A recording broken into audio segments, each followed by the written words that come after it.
How y'all doing? This is Buddy T. I'm going to tell you a little bit about my childhood memories with my granny. I was about 42. Granny and I, we had some good times when I was a child. You know, when my granny used to watch my sister, myself, and my two cousins, we had a blast. I tell you what, but granny sometimes had a wicked side. Like when we would misbehave, we'd be running around causing a ruckus. Granny would chase around us with the switch. And Granny would, I'll tell you what, there's times she was really confused, we thought. So Granny would be screaming out, "Get over here, the 10 of y'all." And I'll tell you what, there was only 4 of us. We're like, "Granny can't count." As we're running away. And I'll tell you what, when Granny caught a hold of us though, Granny put us in the corner. She didn't even use that switch really. She hit us only about 4, 5, 10, 12 times. I'll tell you what. It wasn't bad. And she standing in the corner. It seemed like we were in there for 4 hours. I tell you what, 10 hours later, we're out. And I was like, "Thanks for the punishment, Granny." And then other times, Granny couldn't count again. I tell you, it would be like all kinds of noise. And Granny would be like, "Be quiet in there, the 12 of you, the 15 of you, change every time." Like, man, Granny's confused. Till we realized Granny just had a sense of humor. I tell you what, Granny's sense of humor is pretty wicked at times. She would scream in there, bloody murder. She'd be like, "Help, there's a fire in here. Kids, get here, help me." We'd run in the kitchen, she had the stove on. And she started laughing. We're like, "Granny, that's not even funny. We thought you were getting hurt. We thought you needed our help." She pulled that again later on. We always fall for it. She pulled that in her bedroom one time. She's screaming out help in the fire. We come in there. She had a candle lit. "Well, Granny, what are you doing to us? Scaring us like that." And Granny's laughing away. I tell you what, Granny one time gave us this X-Wax. We thought it was chocolate. She molded it in chocolate shapes and all that. And I tell you what, Granny fed it to us, and we like also started running to the toilet. I tell you what, when we get to that toilet, there'd be saran wrap all over it. And we're like splashing up on our butts. We're like, "Granny!" And she's laughing in there, taking pictures. I tell you, Granny is crazy. That Granny had a dog, I'll tell you.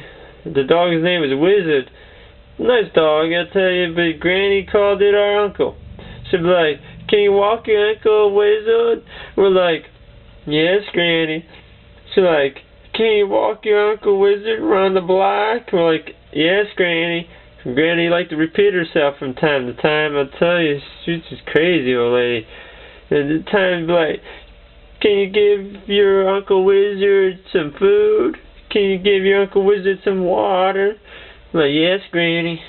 And then Granny used to be good at us at times. I tell you, we'd sit there and watch some movies. You know, they were horror movies. It scared the daylights out of us. And Granny used to give us some popcorn. We'd roughing them things down. We'd chewing it like it was going out of style. Granny's like, "Slow down, slow down. It's not going nowhere." It's we're choking on it. Granny slapped us in the back of the head. I don't know why she just didn't hit us in the back or anything like that, or give us some water. She slapped us in the back of the head. Funny thing, it worked. Every time she slapped us in the back of the head, it worked. We didn't learn any. We'd eat that popcorn fast every time. Get slapped in the back of the head. You'd think we would stop doing that.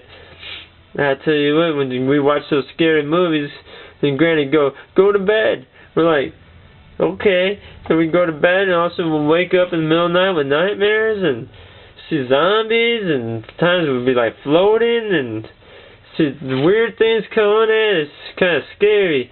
Close the eyes, see blood running down the walls, and we're like, "What?" And then the one night, my cousin, Junior's like out there screaming out. He's like, "Roast beef." We're like, "Roast beef?" said my sister, my other cousin. We're like, "Roast beef?" We're looking at each other. My cousin's still sleeping. He's talking in his sleep. We were like, we thought he was trying to have a conversation with roast beef. I don't know.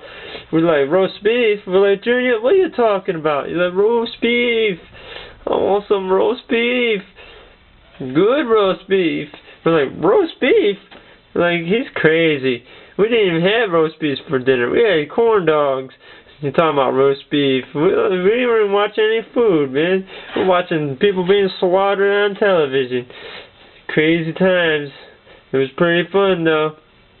And then my granny, she's still around. I'm not talking like she's gone. She's about 84. Granny, she's shrinking every day. She's about 4'3". I tell you what, she's got a giant hump on her back. I'll tell you what about that hump. She'll go like this. She'll go scratch. And I go scratch. I was like, okay. I go to scratch Granny's back. I go over or under the hump, Granny. She'll tell me right where it is, and she'll like scratch hard. I'm like, Granny, I'm scratching hard. She wanted me to scratch it like a cougar or something. Scratch her back so hard, and she wanted me to scratch all night long. I was like, Granny, come on, my hand's cramping up. She's like, use the other hand. You got two hands. I tell you what, we all had to switch scratching Granny's back at times. Yeah, but I love that Granny. And one time we were out shopping with Granny, she had these sneaky farts. She used to make these things called sneaky meatballs. Because every time she'd make those sneaky meatballs, she'd get those sneaky farts. And we had them that day. Then we went out shopping. Granny snuck one off in the aisle. I'll tell you what, I go to her and whisper to her, like, Granny, was that you? And Granny's like, no, that wasn't me. And she's got this grin on her face, a shit-eating grin. I was like, Granny, that was you, wasn't it? She said, no, that was the stinkiest darn fart you ever find. I'll tell you what. She had that shit-eating grin, laughing away as we walked away from it because we couldn't take it no longer. She looked back, she starts laughing at some people walking down the aisle, and then they stop and sniff. I don't know why every time something stinks, someone's got to take a second sniff. Sometimes a third sniff. That's just crazy to me. But it's just then they're taking the second, third sniff, and they're like, is that you? And they're blaming each other. My granny's over there laughing. As they got the nauseous look on their face. It's like, man, Granny, that was you, wasn't it? She still to this day wouldn't admit it was her. And one time we were in the elevator, Granny thought this was a great one. She got a kick out of this. And Granny was over here. She let one out again, and this lady blamed her husband. She slapped him and said, Harold, how you come you gotta do that in public? My granny started laughing, everybody looked over her, and Harold was all red-faced. He's like, I didn't do it. She's like, come on, you're just trying to not be embarrassed. And my granny thought it was the funniest thing in the world. She snuck one off, and someone else got blamed for it. She used to blame Uncle Wizard, I'll tell you what. Times that, and she blamed Uncle Wizard. She also had a cat called Rainbow. I tell you what, she used to call her our Aunt Rainbow. Yep, it was good times though. We still got more to come. But those are good times when we were children. Alright, this is Buuddy T. I'm going to sign off now. Thanks for listening, y'all.